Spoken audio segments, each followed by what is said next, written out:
maa ngi nuyu ñëpp di nuyu Sénégal di la nuyu yow aussi man maa ngi tudd Matar Diagne di liggéey maçon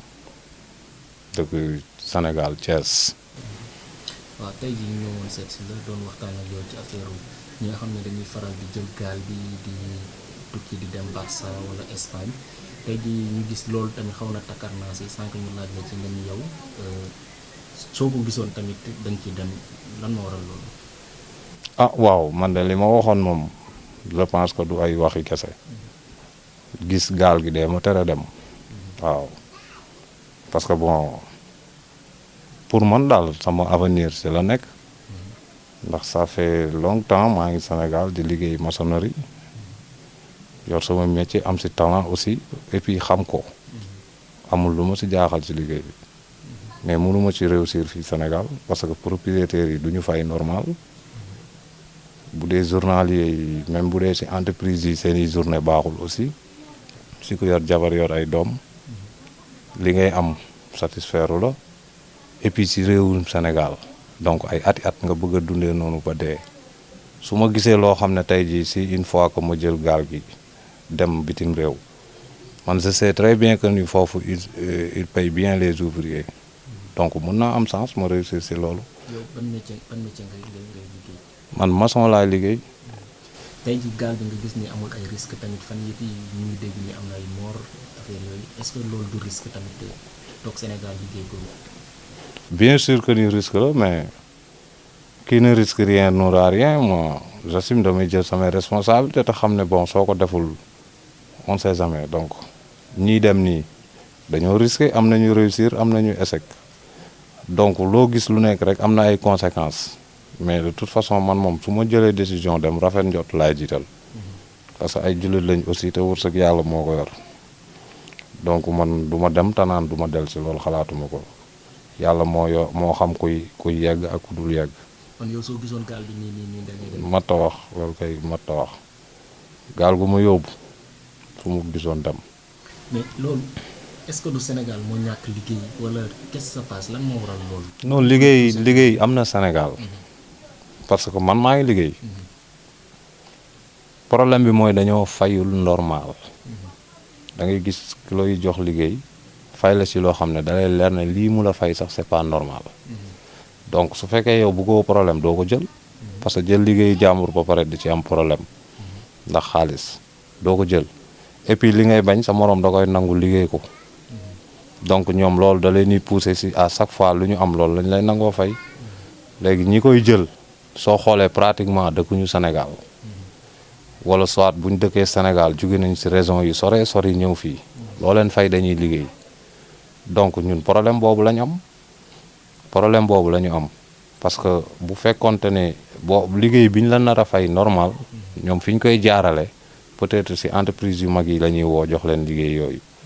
léegi ñun pourtant entreprise yu mag yooyu ñu mel ni ñun lañ fay jël ñuy yor liggéey bi di ko liggéey mais ñun duñu am salaire yu baax dañuy nekk waaw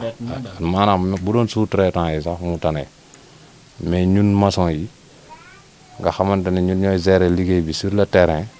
ay genre journalier lañ ñuy fay te suñuy journée du baax donc on peut dire que ni ñun ñooy perdant yi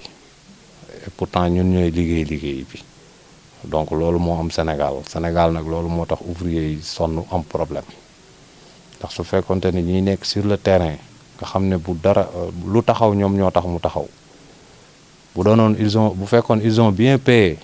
kon ñun duñu waxi gaal wala di waxuma sax gaal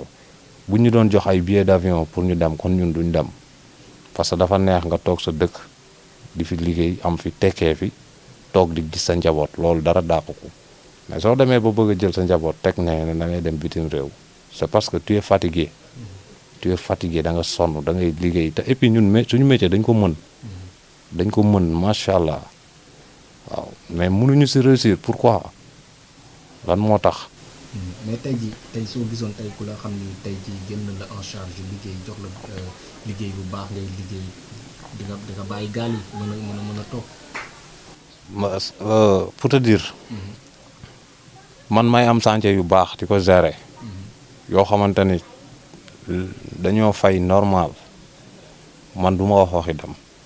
parce que xam naa sama bopp bu baax ci métier bi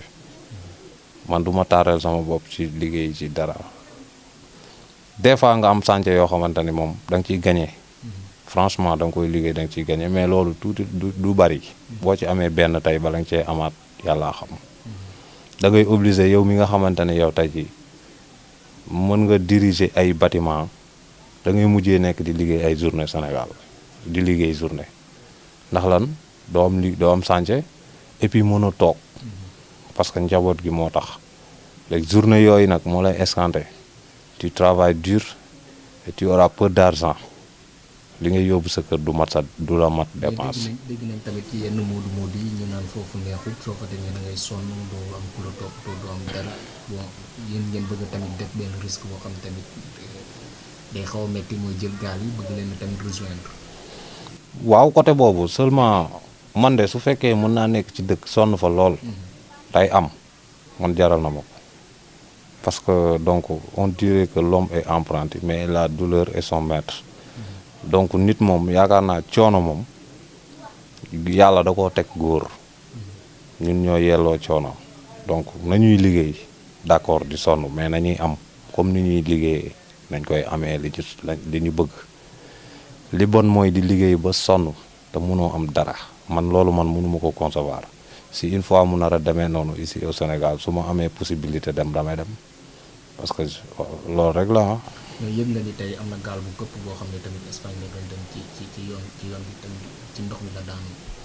bon loolu moom franchement man yëguma woo de franchement parler. mais daal yow jël nga sa décision ndax dëkk bu metti. li ma la wax de moom su ma gisee lu ma yóbbu danaa ci dugg de dem lu ma am jël loolu moom maa ko wax. lan ngay appel ngay wax Sénégal ñi nga xam ñoo ŋànk tamit Sénégal